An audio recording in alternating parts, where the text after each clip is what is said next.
다들 안녕하세요. 시간이 남을 때마다 사연 듣는 취미가 생긴 40대 후반의 남자입니다. 요즘 전 저만을 위한 시간을 많이 보내고 있어요. 건강관리를 위해 운동도 하고 명상을 하며 생각을 정리하기도 하고요. 가끔 심심할 때마다 사연을 듣곤 하는데 들을 때마다 참 재밌고 중독성이 있어요. 다른 분들의 사연을 들으면서 제 지난 시간을 돌아보기도 하는데요. 뭔가 인생을 배운다는 느낌도 듭니다. 50이 가까워오는 나이지만 아직도 인생이라는 게 참 어렵기만 하거든요. 삶이 내 마음대로 되는 게 아니니 더 복잡하게 느껴지기만 하네요. 그럴수록 마음을 비우면서 사는 게 제일 좋은 거라는 생각도 해봅니다. 사실 전 인생이 내 뜻대로 될 수 있다고 믿으며 살아온 사람이었어요. 이때까지 다 제가 원한 대로 살아오기도 했었으니까요. 하지만 제 인생에도 변수라는 게 나타나더군요. 그래서 요즘에는 마음을 비우고 뭐든 욕심부리지 않는 성격으로 바뀌게 된 것 같습니다. 저는 오늘 제가 경험한 그 변수에 대해서 이야기해 보려고 합니다. 지금이야 그 예상 못한 일을 극복하고 잘 살고 있지만 저도 당시엔 참 견디기 쉽지 않았거든요. 혹시나 저와 비슷한 일을 겪고 계신 분들이 있다면 도움이 될까 해서 제 지난 이야기를 시작해 볼게요. 그럼 잘 들어주셨으면 좋겠습니다. 전 부유한 집 막내 아들로 태어났어요. 어릴 적부터 몸이 약한 편이라 병원 신세도 많이 지고 수술대에도 여러 번 올랐습니다. 몇 번의 수술을 받고 저는 비로소 건강해질 수 있었죠. 어려서부터 몸이 아팠던 탓인지 부모님께서는 막내 아들인 제가 원하는 건 모두 해주셨습니다. 갖고 싶은 건 다 사주시는 편이었고 제가 하고 싶은 거라면 지원도 아낌없이 해주셨네요. 그 덕에 전 인생 어려운 거 모르고 컸단 생각도 들어요. 그리고 그런 삶은 제가 성인이 되어서도 쭉 이어졌습니다.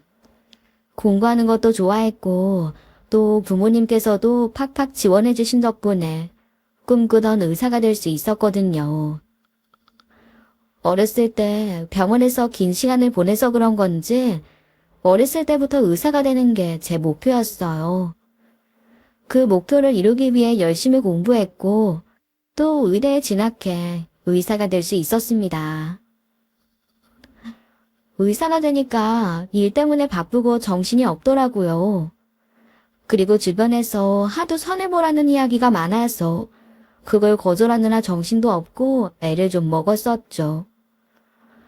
직업 때문인지 좋은 조건의 아가씨들과 연이 닿을 기회가 많았는데 저는 조건보다는 제가 꽂힌 사람과 결혼하고 싶었거든요. 그래서 부모님께서도 괜찮은 아가씨라며 손해보라고 여러 번 권하셨는데 제가 좋아하는 여자를 만나겠다며 계속 거절했었습니다. 조건으로 여자를 만나는 게 아니라 정말 제가 좋아하는 사랑하는 여자와 결혼하고 싶은 꿈이 있었던 거죠. 그러다 우연히 병원에서 제 스타일의 여자를 발견했어요. 제가 꿈꿔왔던 이상형의 외모였습니다. 우리 병원 의사나 간호사는 아니라 다시 만나게 될 거라고는 기대도 하지 않았는데요. 며칠 뒤 제 환자분 상태를 보러 갔다가 다시 그 여자를 만나게 됐어요. 알고 보니 그분이 제가 담당하는 환자분 딸이었던 거예요. 그걸 알고 저도 모르게 쾌재를 불렀습니다. 저도 모르게 그분에게 눈이 가고 마음을 감출 수가 없었죠. 오랜 시간 동안 꿈꿔왔던 제 이상형이었기에 어떻게 대시해야 하나 고민하고 있던 때 하루는 병원 복도를 지나는데 그 여자분이 서서 울고 계셨어요. 얼마나 서럽게 우는지 사람이 우는 줄도 모르더라고요. 모른 척할까 고민도 했지만 우는 모습을 그냥 지나칠 수 없어서 다가가 말을 걸었습니다. 저기, 정경욱 환자 보호자분 맞으시죠? 뭐, 안 좋은 일이라도 있으세요? 여기서 울고 계시길래요. 네, 선생님, 안녕하세요. 그냥 뭐, 큰일 있는 건 아니고, 우리 엄마 때문에요. 왜요? 환자분 수술 앞두고 불안하셔서 그러신 거예요? 너무 걱정하지 마세요. 위험한 수술도 아니고 잘 끝나서 회복하실 겁니다. 그게 아니라 수술 비용 때문에요. 엄마 수술을 시켜드려야 하는데 집안 형편은 어렵고 사실 수술비 마련할 돈도 없거든요. 엄마를 살리려면 수술은 해야 되는데 돈이 없으니 너무 힘드네요. 딸이 돼가지고 엄마 수술비 마련도 못하고 당장 며칠 후가 수술인데 어떻게 해야 될지 모르겠어요. 그런 사정이 있으셨어요. 혹시 수술 비용이 많이 모자라신 거예요? 네, 저희 집 형편이 좀 어려워서요. 저라도 돈을 벌어야 하는데 엄마 간병하느라 직장을 다닐 수도 없어요. 바로 돈 빌릴 친척이나 가까운 사람도 없고. 혹시 병원에서 돈을 빌릴 수는 없겠죠? 여자분은 눈물을 뚝뚝 흘리면서 돈을 빌릴 곳이 없느냐고 물어봤습니다. 그 눈물을 보는데 나라도 도와줘야겠다 싶더라고요. 병원에서 빌릴 곳은 없을 거예요. 그런데 저기 사정이 많이 어려우시면 제가 좀 도와드릴까요? 수술비 정도는 제가 도와드릴 수 있는데. 어머, 아니에요, 선생님. 선생님께 부담드리려고 그런 말씀 드린 거 아니에요. 그냥 마음은 너무 답답하고 또 하소연할 곳이 없어서 저도 모르게 말씀드린 건데. 제가 빌려볼 테니까 신경 쓰지 마세요. 정말 괜찮습니다. 아니에요. 어차피 지금 당장은 쓰지도 않는 돈인데요, 뭘. 괜찮으시면 제가 빌려드릴게요. 제 돈으로 일단 어머니 수술부터 시켜드리세요. 선생님, 정말 감사드려요. 이렇게 마음 써주셔서 이 은혜를 어떻게 갚아야 할지 모르겠네요. 엄마 태어나시면 저 바로 일 시작해서 빌려주신 돈 금방 갚을게요. 네, 괜찮습니다. 형편 어려우시면 천천히 갚으셔도 돼요. 여자분은 제게 몇 번이나 고맙다고 어떻게든 보답하겠다고 말했었습니다. 근데 전 뭔가 보답을 바라고 한 일은 아니었어요. 그냥 제가 좋아하는 사람이 엄마 수술비 때문에 힘들어하는 걸 보고 싶지 않았고 또 제가 여유가 되니 도와주고 싶은 마음, 그게 전부였습니다. 어쨌든 환자 수술은 무사히 끝낼 수 있었고 그렇게 수술비를 빌려준 게 계기가 되어 그 여자분과 좋은 감정을 가지고 만나게 됐어요. 그리고 만난 지 1년 정도 되었을 때 우리 둘은 결혼을 약속했습니다. 그런데 생각하지도 못했던 시련을 만났어요. 바로 부모님의 결혼 반대에 부딪혔던 겁니다. 아빠도 그랬지만 엄마가 우리 결혼을 심하게 반대했어요. 엄마의 결혼 반대는 당시 제게 큰 충격이었습니다. 엄마는 그때까지 제가 원하는 건 모두 들어주셨고 늘 제 편이셨거든요. 그런 엄마가 결혼을 반대하니 정신적으로 너무 힘들더라고요. 엄마가 반대하시는 이유는 이해할 수 있었어요. 집안 형편도 어렵고 대학교도 가지 못했으니 엄마 입장에서는 마음에 드는 조건은 아니었을 거예요. 그렇다고 해도 아들이 좋아하는 여자를 매몰차게 반대하시는 게 너무 속상했죠. 그래도 얼굴이라도 보면 생각이 달라지실 것 같아 집으로 데려갔었어요.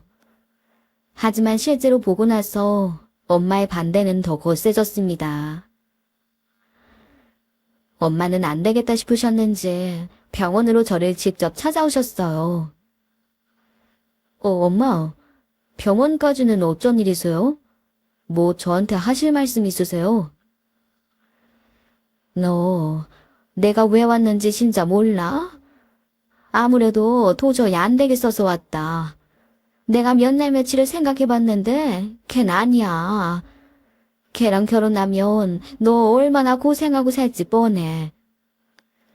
둘이 결혼은 절대 안 되니까 다른 아가씨 찾아봐. 엄마 진짜 왜 이래요? 나 그 여자 아니면 다른 사람이랑은 결혼 안 해요. 예전부터 내가 누누이 말했었잖아요. 나는 내가 좋아하는 여자랑 결혼할 거라고. 조건 같은 것만 보고 여자 만나는 거 나는 딱 질색이에요. 그리고 엄만 도대체 고은이 걔가 왜 싫은 거예요? 제대로 겪어보지도 않으셨잖아요. 예, 꼭 사람 겪어봐야만 하니? 이 나이 되면 사람 얼굴만 봐도 어떤 사람인지 다 알아. 그래, 집안 형편 좀 어렵고 대학 못 나온 거야. 그렇다고 넘어갈 수 있어. 근데 걔는 아니야. 딱 봐도 모르겠어? 아니, 집에 돈 없다는 애가 옷이며 가방이며 그렇게 비싼 걸 걸치고 다녀? 그게 다 분수에 안 맞게 허영심이 너무 많은 거야. 그런 여자 만나면 너 평생 돈 문제로 고생한다. 다 너 생각해서 하는 말이니까 그런 줄 알아. 엄마의 말도 안 되는 억지를 듣는데 저도 모르게 한숨이 나오더라고요. 엄마, 고은이 가방이랑 옷 그거 다 내가 사준 거예요. 뭐 하나 변변한 게 없어서 내가 사준 거라고요. 걔 엄마처럼 그렇게 사치하고 허영심 많은 애 아니에요. 그리고 가방이랑 옷 좀 사면 어때요? 내가 벌어서 내 와이프 그거 하나 못 사줘요? 아무튼 이제 이 얘기는 그만해요.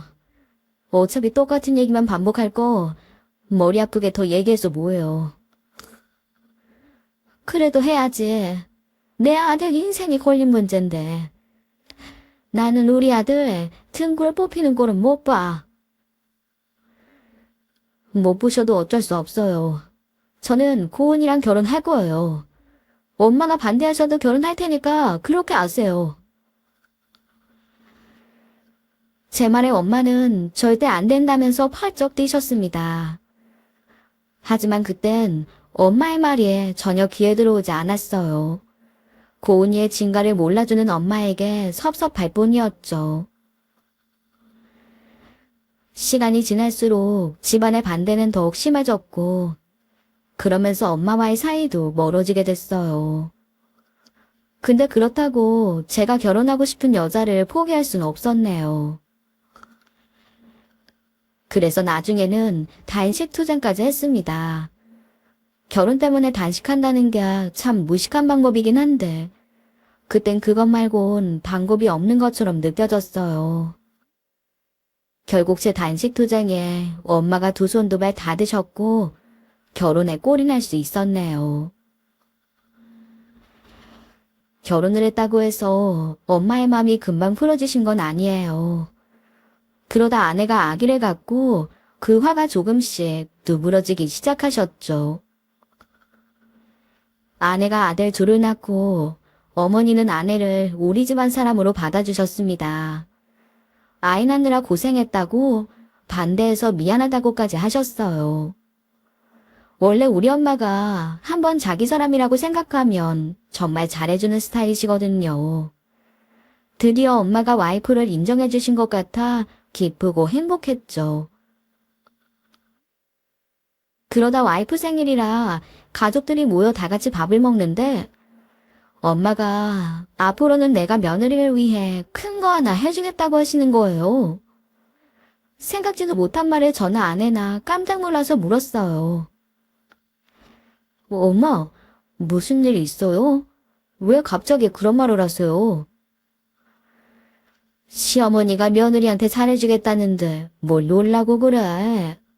시어머니가 잘해주는 건 당연한 거지. 고은이 너 결혼해서 애들 낳고 고생한 거 다 안다. 내가 그전부터 너한테 미안한 것도 있고 참 고맙기도 해서 보답을 좀 할까 해. 괜찮지? 아니에요, 어머님. 지금도 잘해주시는데. 저 뭐 필요한 거 없어요. 정말 괜찮아요. 아니다. 내가 이대로는 미안해서 안 되겠어. 그래서 실은 내가 얼마 전부터 뭘 해주면 좋을까 계속 생각을 해봤는데 말이다. 뭐 가방이나 옷을 사주는 것도 좋겠지만 그런 것보다 더 도움되는 걸 해주는 데 좋을 것 같아. 고은이 너 예전에 집 형편이 어려워서 대학교 합격하고도 못 갔다고 했지? 내가 너 대학 공부 시켜줄게. 지금부터라도 공부해. 학원비랑 대학 등록금까지 내가 다 내주마. 돈 없어서 하고 싶은 공부도 못했으니 그게 얼마나 한으로 남았겠어. 이제라도 너 원 없이 공부하라고 내가 밀어줄게. 걱정 말고 공부해라. 네. 어머니. 저 챙겨주시는 건 정말 감사한데 제가 지금 어떻게 공부를 하겠어요. 이미 공부 안 한 지도 너무 오래됐고 또 대학 합격할 자신도 없어요. 우리 애들도 키워야 되고요. 그냥 마음만 받을게요. 아니면 다른 걸로 주셔도 되는데. 예, 괜찮다. 공부 안 한 지도 오래됐을 텐데 어떻게 처음부터 떡하니 합격하겠어. 몇 번 떨어져도 괜찮아. 그러다 보면 공부 감각도 돌아오고 그러는 거지 뭐. 그리고 애들 키우는 거라면 걱정 말어라. 네 남편한테 애 봐주는 사람 좀 쓰라 그래. 정 안 되면 내가 사람이라도 구해서 보내줄게. 그러니 애 문제는 걱정하지 말고 앞으로는 공부만 열심히 해. 아무리 주부라도 대학 졸업장은 있어야 되는 세상이다. 그래야 나중에 어디 가도 무시 안 당해. 엄마의 제안에 아내는 망설이는 것 같았어요. 아무래도 갑자기 공부를 하려니 그게 겁이 나는 것 같았죠. 당신 공부하려니까 겁나서 그러는 거야? 뭐 어때? 어머니가 꼭 명문대 가라는 것도 아니고 당신 원하는 공부하라고 하는 건데 편하게 생각해. 그리고 돈도 다 내주시겠다. 아무 걱정 없이 맘 편하게 공부만 할 수 있잖아. 이제부터 애들 걱정하지 말고 당신 하고 싶은 공부해. 진짜 잘됐다. 참, 엄마 감사해요. 난 그냥 이 사람한테 뭐 선물해줄 생각밖에 못했는데 이렇게 마음 써주실 줄 몰랐어요. 내 며느린데 이제부터 내가 챙겨야지. 고은아, 네 남편 말대로 뭐 꼭 좋은 데 갈 거 없다. 너 하고 싶은 공부하면 되니까 마음 편하게 먹고. 엄마는 정말 다른 사람이 되셨습니다. 진짜 그렇게 이 결혼을 반대하던 엄마가 맞나 싶을 정도였어요. 그냥 흔한 선물이 아니라 며느리에게 정말 필요한 걸 해주시는 마음이 얼마나 감사했는지 몰라요. 그 일 이후 아내는 공부를 시작했습니다. 하지만 계속 공부에 손 놓고 있다가 갑자기 하려니 어려운 점이 많았나 봐요. 처음에는 다시 수능 공부를 한다는 걸 얼마나 힘들어했는지 모릅니다.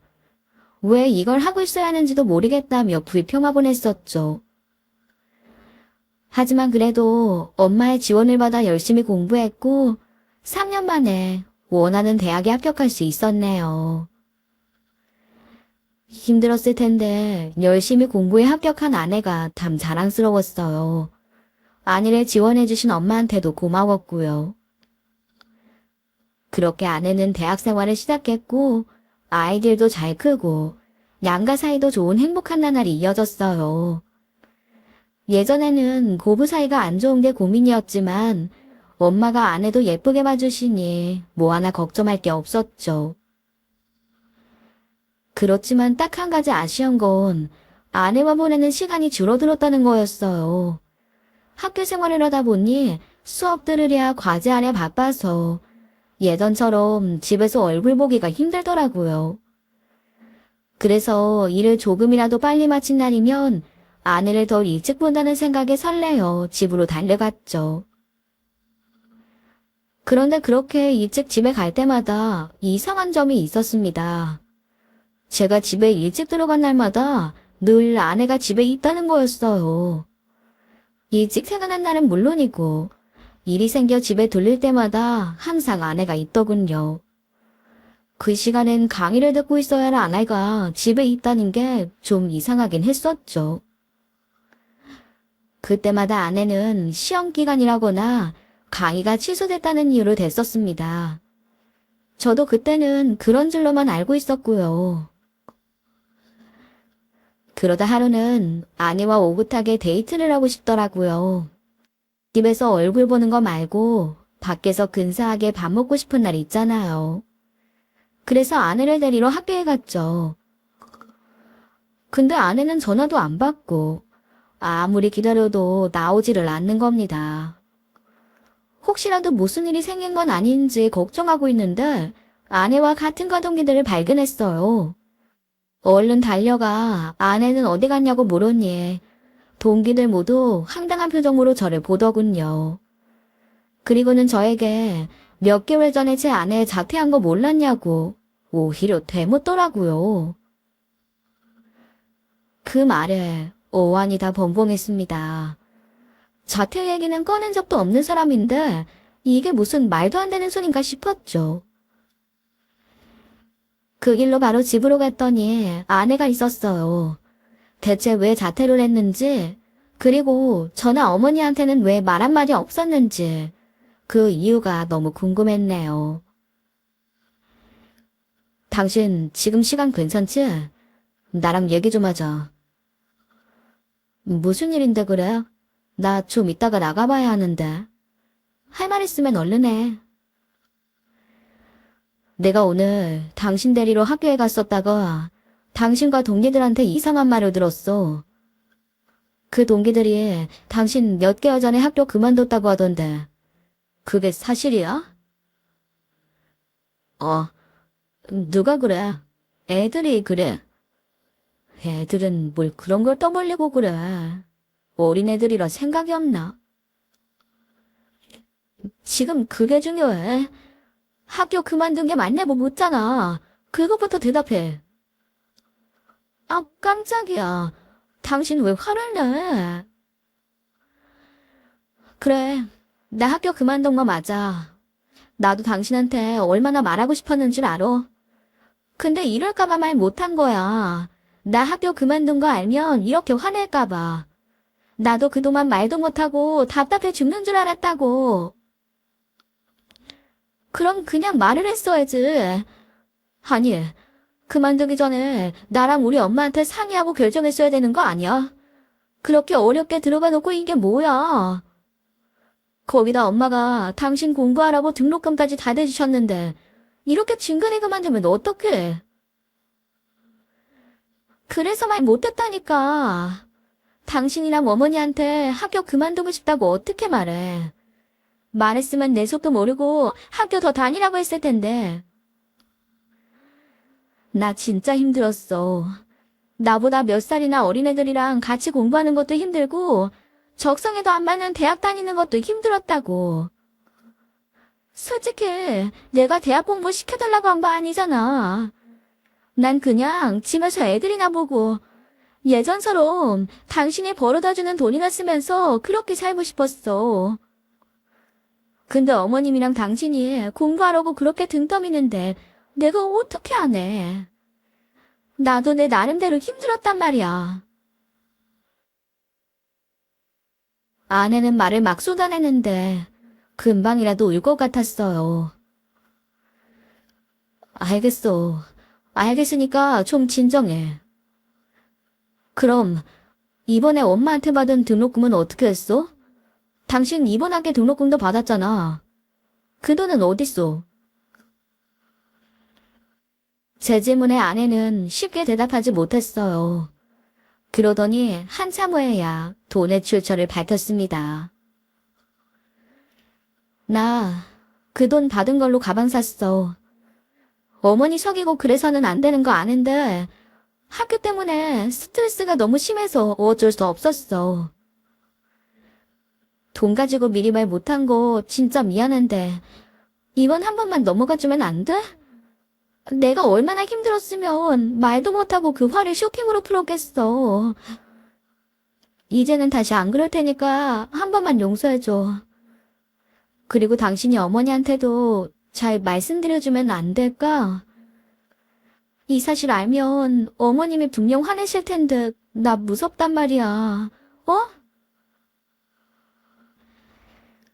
아내는 거의 빌듯이 제게 매달렸습니다. 잘못했다고 한 번만 봐달라고 애원하는데 그 부탁을 거절할 수가 없었어요. 그래서 그 일은 제가 대신 어머니께 사과드렸죠. 며느리가 자퇴한 것과 자신이 준 돈을 명품 쇼핑하는 데 썼다는 거란 엄마는 한동안 말이 없으셨습니다. 며느리에게 마음을 열고 잘해주려고 하신 건데 일이 이렇게 되니 많이 속상하셨을 거예요. 그래도 크게 화내지 않으셨고 그 일은 그렇게 마무리됐어요. 아내가 학교를 그만두고 우리 부부의 일상은 다시 예전으로 돌아왔습니다. 아내는 다시 집에서 살림을 했어요. 그러다 어느샌가부터 점점 아내가 집을 비우는 시간이 많아졌습니다. 집에 돌아오면 아내는 없고 장모님이 아이들을 봐주신다거나 제가 오자마자 애들만 맡기고 급하게 나가버리는 날도 있었어요. 아내에게 왜 나가냐고 물으면 집이 답답해 나간다고 하더라고요. 이에 저는 전업주부의 삶이 답답하고 힘드니 그렇게 스트레스를 푸는 거라 생각하고 더 묻지 않았네요. 하지만 언젠가부터 아내는 무언가에 쫓기는 사람처럼 불안해하고 걱정이 많아진 듯 보였어요. 게다가 저와 같이 있을 때 전화벨 소리라도 울리면 경기하듯 놀라는 모습도 보였네요. 왜 그러냐고 하면 그냥 요즘 잘 놀란다는 말로 둘러댈 뿐이었죠. 하루는 일찍 퇴근해 집에 있는데 아내의 휴대폰이 울렸습니다. 전역하는 아내를 대신해 제가 전화를 받았어요. 그런데 그 전화가 전혀 생각하지도 못했던 뜻밖의 곳에서 걸려온 전화인 겁니다. 바로 경찰서에서 온 연락이었어요. 전화를 받아 아내에게 건네주니 아내 손이 파르르 떨려오더군요. 저 또한 대체 왜 경찰이 전화한 걸까 싶어서 숨죽이며 통화 내용을 들었죠. 전화가 끊기고 더는 참을 수 없어 아내에게 바로 물어봤습니다. 방금 무슨 전화요? 경찰이 왜 자기한테 전화를 해? 당신 무슨 일 있어? 아내는 제 물음에도 한참 동안 말을 하지 못했어요. 고개만 푹 숙이고 있다가 겨우 입을 떼더군요. 사실 내가 당신 몰래 투자를 좀 했어. 꽤 괜찮은 데 같아서 투자한 거란 말이야. 투자해서 당신 재산도 불려주고 학교 그만두고 어머니가 나 못마땅해 하시는데 투자로 성공해서 어머님한테 며느리로 인정받고 싶기도 했고. 그래서 어떻게 된 건데? 투자가 뭐 잘못되기라도 한 거야? 그 투자자가 사기꾼이었어.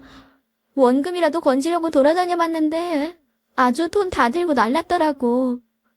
아주 꽁꽁 숨어버려서 경찰에서도 찾기가 힘든 상황인가 봐. 고은아, 너 혼자 그런 투자를 하면 어떡해? 나한테 상의도 없이. 너한테 누가 투자해서 돈 불려달랬어? 지금 내 재산만으로도 우리 가족 먹고 살기 충분한데 왜 그런 짓을 해? 그리고 이런 일이 생기면 나한테 미리 말을 했어야지. 당신 혼자 어떻게 하려고 말도 안 했어. 당신한테 말한다고 뭐가 해결돼? 경찰도 못 잡는 사기꾼을 당신이 잡을 거야.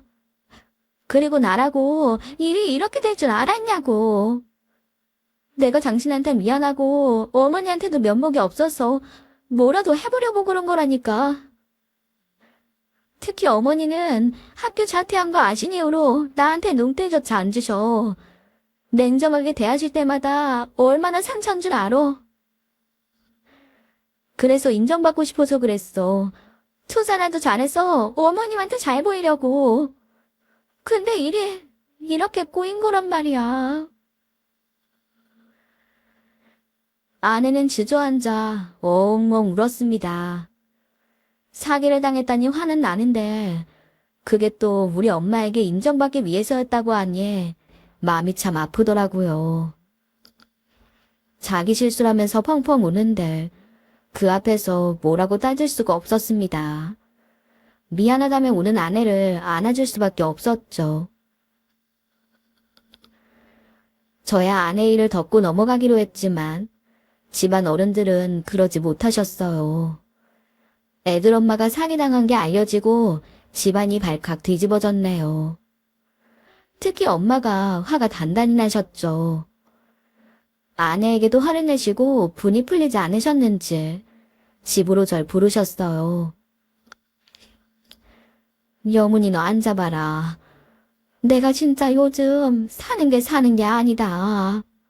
정말 네 마누라이만 생각하면 찾아가도 참이 안 와. 너 걔 어떡할 거야? 그렇게 너 속이고 사고치고 사는 거 그냥 두고 보기만 할 거야.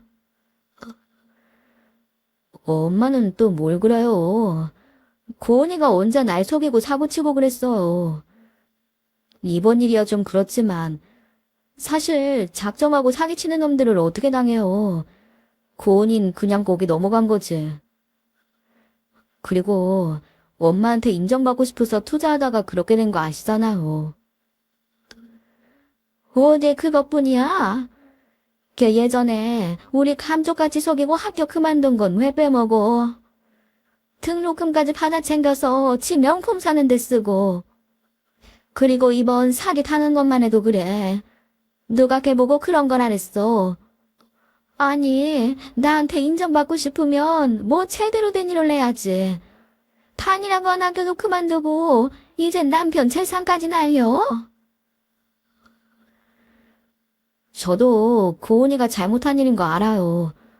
근데 일이 이렇게 꼬인 걸 어쩌겠어요. 대신 제가 사과드릴게요. 고은이도 요즘 반성하고 있어요. 그러니까 엄마도 화 푸세요. 네? 내가 화 푸는 게 중요한 게 아니야. 너 걱정돼서 그래. 걔 지금도 그러고 사는데 앞으로 더 큰 사고 치지 말란 법 없다. 무슨 일이 뭐리지 어떻게 알아? 그럴 때마다 네가 다 수습해주고 살아야 할 텐데 너 그거 감당할 자신 있어? 엄마가 무슨 걱정하시는지 다 알아요. 근데 그렇다고 제 와이프를 버려요. 지금 반성하고 있고 앞으로 다시는 그런 문제 안 만들 거예요. 그리고 엄마도 고은이 좀 잘 봐주세요. 그 사람 엄마한테 잘 보이고 싶어서 노력하는 사람이에요. 그러니까 넌 앞으로도 네 부인이 또 사고 쳐도 다 감당하면서 살겠단 말이지? 아휴, 그래 알았다. 네가 더 겪어봐야 정신을 차리지. 아직 네 눈에 콩깍지가 씌인 걸 어떡하겠어. 얼른 집에 가봐라. 더 이상 할 얘기 없다. 엄마는 지치신 건지 나가라고 하셨습니다. 저도 엄마를 속상하게 해드린 게 마음 아프고 죄송했지만 그렇다고 와이프를 상처줄 수도 없는 일이었으니까요. 한바탕 소란이 지나가고 우리 집은 조용해졌습니다. 아내도 다시 문제를 일으키지 않았고요. 그래서 일상은 다시 평화로워졌어요. 거기다 저희 집 근처에 제 친한 친구까지 이사를 왔죠. 부인과 이혼하고 이쪽으로 이사 온 친구라 낯설고 힘들 것 같아 저나 와이프가 잘 챙겨줬습니다. 집에 초대해 저녁을 먹기도 하고 또 셋이 자주 어울리며 시간을 보내게 됐네요. 자주 만나다 보니 제 친구는 저뿐만이 아니라 아내와도 많이 친해진 것 같았어요. 퇴근하고 집에 와보니 아내와 그 친구가 단둘이 밥을 먹기도 했었거든요. 우연히 아파트 단지에서 만나서 저녁이나 먹게 됐다고 하더라고요. 이웃사촌이기도 하고 또 와이프와 제 친구가 잘 지내면 좋은 일이니 크게 대수롭게 생각하진 않았습니다. 그 무렵쯤이었을까요? 엄마가 집에 반찬을 보내기 시작하셨어요. 직접 만든 반찬을 보내주시면서 꼭 챙겨 먹으라고 하셨었죠. 그래서 한동안은 엄마가 준 반찬을 먹으려고 집에서 식사하려 할 때가 많았는데 그때마다 냉장고가 비어있는 거예요. 아내에게 물어보니 이웃에게 나눠주기도 하고 본인이 다 먹어 없다고만 했습니다. 그러다 보니 엄마 반찬은 구경도 못하곤 했었어요. 한 번은 엄마가 저한테 직접 전화를 해오셨어요. 계란을 보냈다면서 제가 꼭 먹어야 한다고 신신당부하셨죠. 제가 가장 좋아하는 음식이 게장이거든요. 게장 먹을 생각에 신나게 집에 도착했는데 옆집 아주머니가 저를 불렀습니다. 저기 애기 아빠, 잠깐만요. 안녕하세요. 저희 옆집 사시는 아주머니 맞으시죠? 근데 저한테 뭐 볼 일이라도 있으신가요? 갑자기 부르셔서요. 다른 건 아니고 이거 옆집 거 맞죠? 아깝게 이걸 왜 다 버렸어? 그러면서 품에 든 가방 하나를 건네셨습니다. 이게 뭐예요? 그 가방 안에 게장 든 반찬통이 들어있더라고. 근데 아까 그 집 와이프가 이걸 통째로 쓰레기통에 버리는 거예요. 보니까 게장도 다 그대로 들었던데. 다른 쓰레기 버리려다가 잘못 버린 것 같아서 내가 얼른 챙겨놨어요. 아주머니가 준 가방과 안에 반찬통을 보니 엄마가 보내신 게장이었습니다. 엄마가 평소 자주 쓰시는 딱 그 반찬통이었어요. 그러게요. 저희 와이프가 잘못 버렸나 보네요. 챙겨주셔서 감사합니다. 그렇게 아주머니에게 감사 인사를 드리고 생각해보니 순간 이상한 겁니다. 제가 게장 좋아하는 걸 알면서 아내가 게장통을 열지도 않고 전부 통째로 버리고 온 게 이상했어요. 그때였습니다. 옆집 아줌마가 다시 다급하게 저를 불렀어요.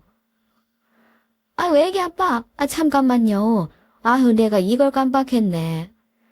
아까 반찬통 챙기다 보니까 담아온 가방 안에 이게 들었던데 이것도 가져가요. 그리고는 가방 안에 들어있던 물체를 같이 건네주셨습니다. 그 물체는 검은 비닐에 쌓여 있었어요. 뭔가 싶어 열어보니 안에는 수십 장의 사진이 들어있었네요. 그 사진을 확인하는 순간 갑자기 숨이 막혀버렸어요.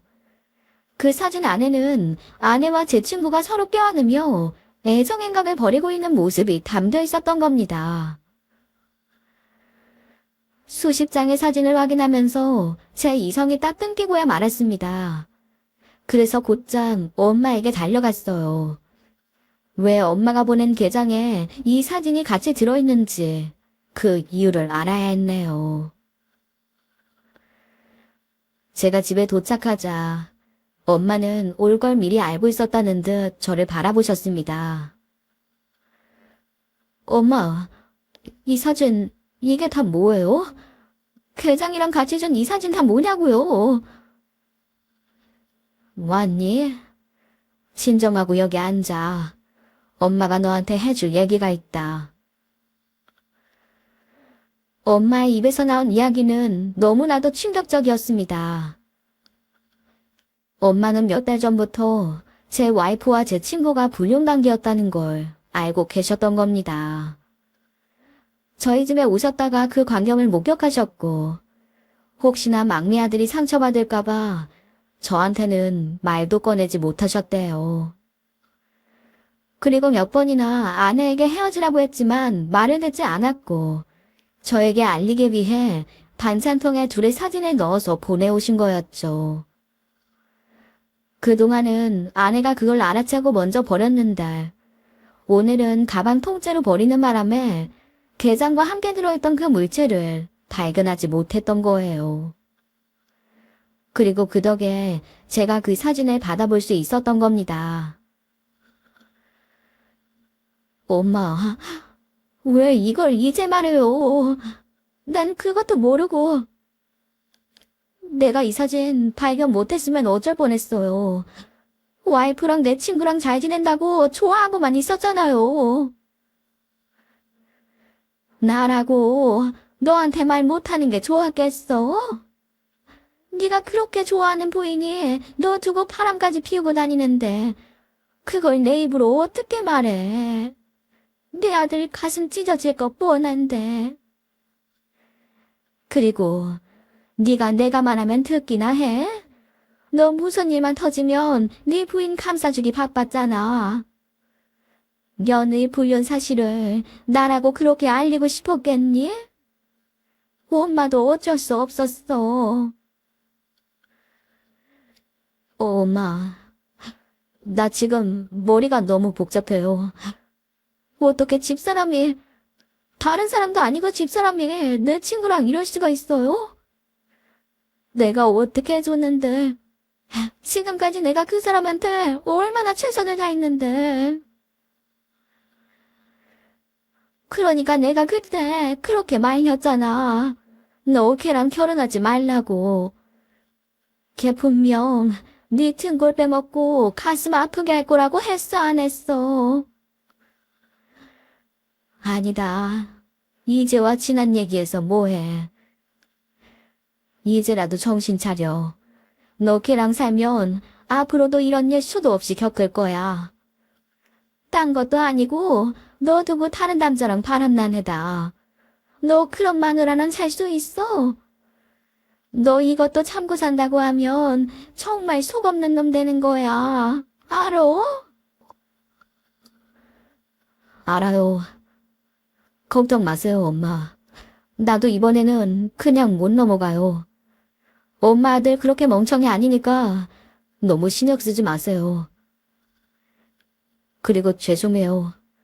엄마 말 미리 들었더라면 이런 일 없었을 텐데. 내가 너무 생각이 짧았어요. 아니다. 네 부인 좋아해서 그런 게 죄도 아니고 네 잘못도 아니다. 그냥 며느리가 못난 탓이지. 다 그렇게 산 그의 잘못이니 네가 주눅들 거 없어. 그러면서 엄마는 저를 안아주셨습니다. 그날 성인이 되고 처음으로 엄마 품에 안겨 울었던 것 같아요. 엄마한테 죄송한 마음과 제 진심을 이렇게 무시한 아내에 대한 분노와 허무함 때문에 그날 참 많이도 울었습니다. 그렇게 울고 나니 제가 뭘 해야 할지 알겠더군요. 내 사랑을 무시하고 날 호구로 생각한 아내를 용서할 수 없었어요. 그래서 엄마가 준 게장과 사진을 챙겨 집으로 향했습니다. 제가 게장 담긴 가방을 들고 들어가니 아내 표정이 싹 굳어지더라고요. 지금 당신 손에 들린 건 뭐야? 그거 게장 든 가방이지. 내가 아까 버리고 온 건데 그걸 다시 들고 오면 어떡해? 우리 엄마가 우리 집에 보내준 게장을 당신이 왜 함부로 버려? 게다가 열지도 않고 통째로 다 버렸잖아. 이게 무슨 짓이야? 그리고 나 엄마가 만든 게장 좋아하는 거 몰라? 나 이거 먹을 거니까 당장 게장 놓고 밥상 차려. 게장은 무슨 게장이야. 그냥 집에 있는 반찬이나 먹지. 그리고 그건 어디서 들고 들어온 거야. 내가 아까 받자마자 버렸구만. 뭐야, 당신 쓰레기통까지 뒤져서 게장 가지고 들어온 거야? 내가 뒤진 게 아니라 옆집 아줌마가 전해주신 거야. 당신이 게장 통째로 버려서 잘못 버린 건 줄 알고 일부러 챙겨주신 거를. 일부러 나 불러서 건네주시더라. 그리고 아줌마가 건네주시면서 게장 말고 다른 것도 주셨거든. 당신이 그거 한번 열어봐봐. 아내는 제 말을 듣고 막 화를 냈어요. 옆집 아줌마가 이런 걸 왜 건네주냐고. 남의 집 일에 왜 참견하냐고 길길이 날뛰었죠. 옆집 아줌마 진짜 이상한 사람이네. 뭔데 주저넘게 남의 집 쓰레기를 다시 돌려주고 난리야. 안 되겠어. 내가 지금 옆집 아줌마한테 따지러 가야지. 앞으로는 남의 집 일에 상관하지 말라고 따끔하게 말 좀 하고 와야겠어. 그 순간 옆집으로 가려는 아내를 붙잡았습니다. 그리고 옆집 아줌마가 건네준 그 물체를 꺼냈어요. 따지러 가기 전에 그것부터 봐봐. 일단 그것부터 보고 얘기하는 게 좋을걸? 대체 이게 뭔데 그래? 뭔데 이렇게 꽁꽁 쌓여있어? 아내는 화를 내며 그 물체를 풀어봤습니다. 그리고 그 경악한 물체를 받아들더니 기함하며 손을 벌벌 깔기 시작하더군요. 이게 왜 여기 들어있어? 내가 그동안 다 버렸는데 이게 왜 여기 들어있냐고. 엄마가 보낸 불륜 사진, 그동안 당신이 버린 거지. 반찬이랑 같이 나 보라고 보낸 거 버리느라 고생 많았어. 근데 어떡하냐? 오늘 사진은 제대로 못 버린걸. 너 제정신이야? 언제까지 날 속일 수 있을 줄 알았어? 내 친구랑 나 하나 바보 만드니까 좋았어. 아니야, 그런 거. 여보, 내 말 좀 들어봐. 그래, 나 사실 당신 친구 만났었어. 근데 이젠 진짜 헤어졌어. 정말이야. 나 못 믿어? 진짜라니까. 그리고 한 번 실수한 건데 이건 용서해줄 수 있잖아. 지금까지 다른 일도 용서해줬는데 이거 하나 때문에 우리 가정을 깨야겠어. 너 진짜 정신 못 차리는구나. 너 내가 호구인 줄 알아. 그래, 내가 너 사랑해서 그동안 너 사고친 거 다 수습하면서 살았어. 근데 이젠 아니야. 사람을 아주 병신으로 봤나 본데 너 사람 잘못 봤어. 나 이제 다시는 그렇게 안 살아. 너 용서 안 할 테니까 그렇게 알아. 뻔뻔한 태도로 일관하던 아내는 그때서야 제 눈치를 보더라고요. 저를 붙잡고 잘못했다면서 막 비는 겁니다. 뇌물차게 내치니 나중에는 제 앞에서 무릎을 꿇고 미안하다고 용서해달라고 눈물을 흘렸어요. 예전 같으면 그 눈물만 봐도 참 가슴 아팠을 텐데 그 눈물이 가증스럽게 느껴지더라고요.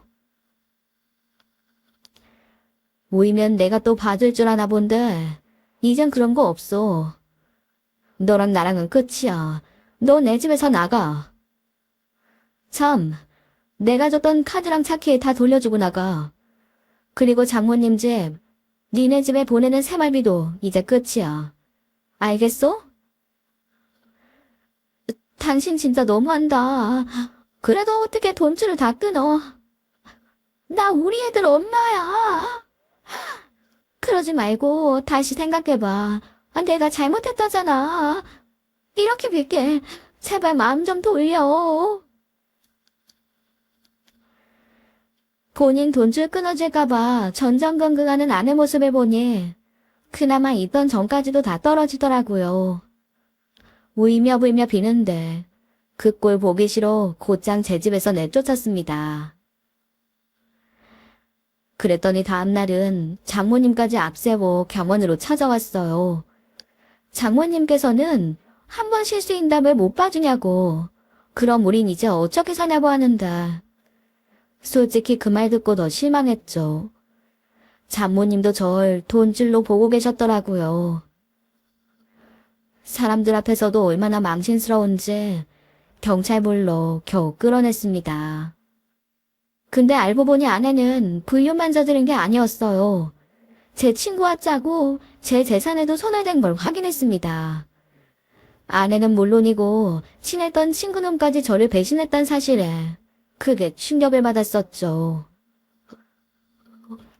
그래도 충격받았다고 가만히 있을 수만은 없었어요.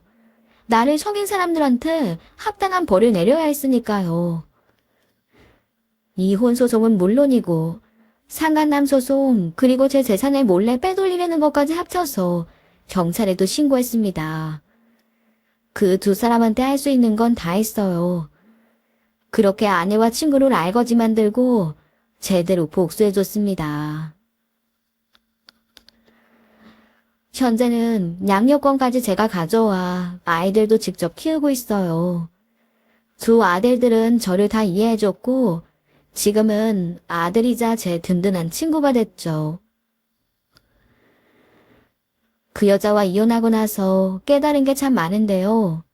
제 헛된 욕심이 너무 컸다는 걸 알게 됐습니다. 어쩌면 그 여자를 놓치면 내가 실패한다는 생각에 잘못된 걸 알면서도 포기하지 못했던 것 같아요. 처음부터 잘못된 인연이었던 생각도 들고요. 이혼하던 날 제가 죄송하다고 엄마 말 안 들은 걸 후회한다고 하니까 다 괜찮다고 해주시는데 못난 아들로 감싸주시는 엄마가 계셔서 참 다행이란 생각이 들었습니다. 이제는 모든 마음을 비우고 편안하고 안정적으로 살고 있습니다. 엄마도 자주 찾아뵙고 아들들도 열심히 키우고 있고요. 앞으로는 무엇이든 욕심내지 않고 남은 인생 즐겁게 살 겁니다. 다들 저 응원해 주실 수 있으시죠? 제 사연은 이렇게 마무리할까 합니다. 끝까지 들어주신 분들 모두 감사드립니다. 두 아들들의 엄마를 끊어내는 게 결코 쉬운 일이 아니셨을 텐데 큰 결단 내리신 사연자님께 위로와 박수를 보내드리고 싶습니다. 앞으로는 두 아들들과 함께 행복하고 더 멋진 삶 꾸려나가시길 응원합니다. 여러분, 이제 2023년도 막바지를 향해 달려가고 있는데요. 올 한 해 잘 마무리하시오. 다가오는 2024년에도 하시는 일 모두 잘 되시길 바랍니다. 그럼 사연 함께 해주신 여러분 감사합니다.